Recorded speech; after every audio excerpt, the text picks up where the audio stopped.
Well, that makes sense. In other words, just use common sense and be practical and down to earth. Yes, there are actually some other recommendations if people are already ill with something. And in fact, on altheal.org, that's A-L-T heal.org, there are a number of recommendations assembled from advice from Dr. Heinrich Kramer, and also on robertogeraldo.com. He's got a number of his own recommendations where he's working mostly in South America at the moment. So there are some things you can do which can tackle specific types of illness which may typically be classified as AIDS, which may be a little hard to pin down exactly what's causing them. Right. And these can include things like NAC, which I forgot what it stands for now, and something acetylcytine. I've forgotten exactly, but there's a number of different products which can help in different ways. Kind of normal herbal type stuff, and mostly antioxidant related. So vitamin E and maybe green tea and all that sort of stuff. Yes, I mean it's an area that I'm not an expert in, as in as in terms of specific things to take for actual ill health. I believe you're going to interview Roberto Geraldo, and he would really be the person who could advise people most on that. Well, I do hope to, yes, in the next few days. Yeah, so he'd be the person to listen to on that. Well, how do you cope when everyone around you is putting pressure on you to start taking drugs which are believed to be dangerously toxic? That's very challenging, and certainly a lot of people find themselves in that situation, and often they find themselves feeling isolated and alone. Part of the problem also is, of course, that people that are, say, not affected by the situation directly, but are well-meaning, will also put pressure on you, and because most people just don't have the time to fully investigate this themselves. I mean, the thing's so big, it can take a long time to really get a grasp of what's going on. So the first thing is, be very careful who you tell. Really careful who you tell. And generally, the smaller the number of people, the better, because the more people around you treat you as normal, the easier it is to feel normal. So the first thing is to avoid telling many people at all, because you'll just get intense pressure to start taking things from people who are concerned for your well-being but misguided.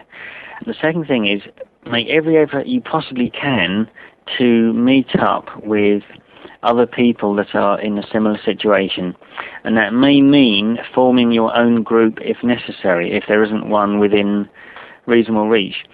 I cannot underestimate the importance of being around or spending some time or being able to be in contact with other people that are of a similar mindset as you are. It's incredibly difficult to maintain a belief that most of the world has made a blunder without other people around you to support you in that. It's incredibly difficult, and there can be just enormous relief in just meeting up with other people who share a similar opinion, who've done a similar amount of investigation. So those are the 2 points, really. Don't tell many people at all you've been diagnosed positive, to keep it to an absolute minimum if you possibly can, and also make every effort to get in contact with and meet up with other people who are in the same boat. Right. That's the main approach to dealing with the pressure. Yes, you really need to. I mean, I think so. When most people don't have a lot of time to spend investigating it themselves, so they just kind of parrot what they learn from the media and so on like that. Sometimes there are people you may have to disengage from.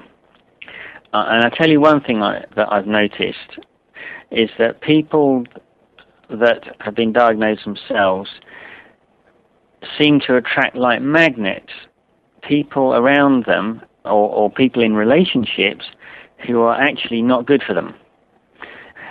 One of the problems is that if you've been diagnosed positive, when that immediately cuts down drastically the number of people that you feel able to start a relationship with. I know one lady, for example, who said that after her diagnosis, which incidentally was only after an operation to remove an ectopic pregnancy, and we already know that pregnancy can cause false positives. After that, after her diagnosis, she just stopped seeking relationships. Anyone that started to get close to her, she just would shut down and push them away and just focused on her career. But some people who, if you want a relationship, there's a tendency to be kind of grateful to anyone that is willing to be in a relationship with you if they've not been diagnosed positive themselves. And you've got to be really careful, because it appears that statistically significantly, some of these people are manipulative and controlling and ultimately not good for you. So you've got to really pay close attention to what the motivations are of people that are urging you to take these things anyway. Are they willing to listen? Are they willing to pay attention to your perspective or not? If they're not, then they're really not good for you at all. So you've just got to exclude them from your circle and get away from them. Even family members, it may mean you have to just stop communicating with family members who are creating a psychologically toxic environment for you. I think it's really important to emphasize that the importance of having a psychologically healthy environment. It really, really is so important. And I've got personal experience of people that have been crushed by having a psychologically toxic environment, really, that is to the point of really making them ill when certain psychological factors have got to them. So you can try talking to people. If they're not interested in listening, don't waste your energy, because you need your energy for kind of keeping your defenses up, if you like. If people are not going to listen, keep away from them. And sometimes you have to make painful decisions about relationships you have. This is good advice in many fields of life, actually. Yes, I think it is. I think you're right. It seems to be, this diagnosis seems to make a lot of other aspects of life a lot more acute. And yes, I totally agree with you. It is very true in other aspects of life as well.